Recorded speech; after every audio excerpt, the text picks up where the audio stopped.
Hello everyone, welcome back to another video. Today is day 14 of our 30 stitches in 30 days, and we are doing this really fun herringbone single crochet, and I am using a little bit thinner yarn. This one works a little bit better on a little bit thicker yarn, but this is what I had available, so this is what we're using today. It is a modification on the single crochet, but it's a little bit different of a stitch. So the way that we work the first row of stitches is forward, so it's going to be with our right side facing us, and then when we turn things around to work the back side, we're actually going to work our stitches backwards. So we're going to continue working our single crochets, but they'll be kind of upside down. So this one's a little bit more, maybe experienced on an easy side, but still I think even a beginner could probably understand what we're doing. 2 stitch repeat, and basically any number of stitches works for this pattern. Okay. So we are going to start with, so I've done a number of rows here, but that's just really just to show you what it looks like. If you were starting with a foundation chain, this would be exactly the same. So we're going to start with a chain stitch.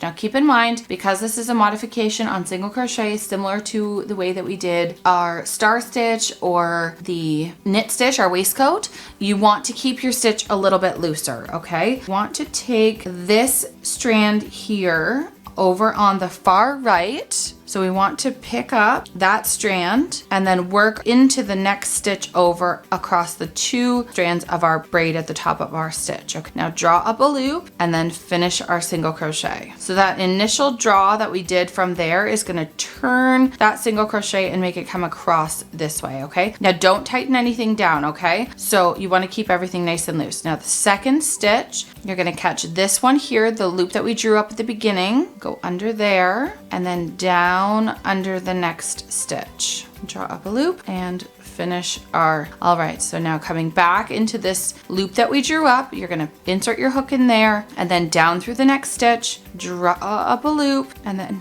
draw through all 3 on your hook.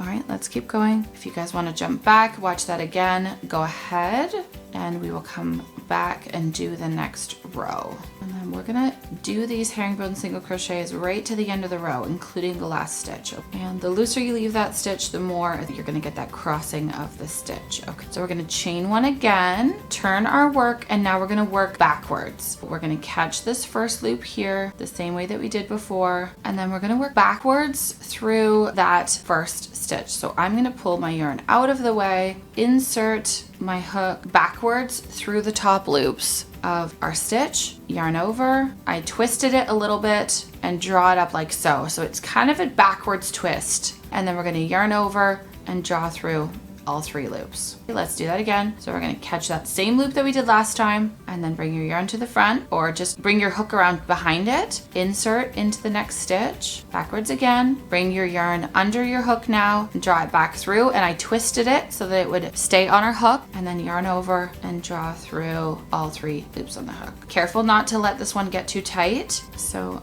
insert your hook through the loop here, bring your yarn to the front, hook around behind, insert backwards through the top of the stitch, catch your yarn, draw it back through, and then yarn over and draw through all 3. Let's go one more time, nice and slow. So keeping our initial stitch nice and loose. We're going to insert our hook, then we're going to bring our yarn to the front and our hook to the back, and then insert underneath from back to front around our stitch. Bring the yarn back over your hook, catch it, and draw up a loop. Now you saw what I did there. I was basically facing down with my hook and I twisted it up and out. And then we drew up a loop. Now we have 3, yarn over and draw through all 3 on our hook. Let's do one more and then I'll show you what this looks like. Yarn around the back.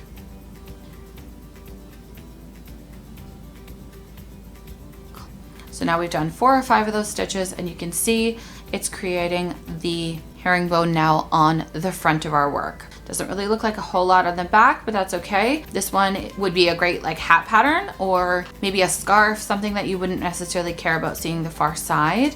Even a blanket, I guess this would work really well in a blanket, but it would be really slow to crochet. So I'd love to see what you guys create with this one. We're gonna keep going, but if you guys like this video, you can click this one here on the screen, because it will be either going back to day 1 in our series or tomorrow's video if you are watching this after the day that it's posted. So thanks so much for hanging out with us. I hope you guys made it all the way to the end here. It was nice and fun to do this stitch with you.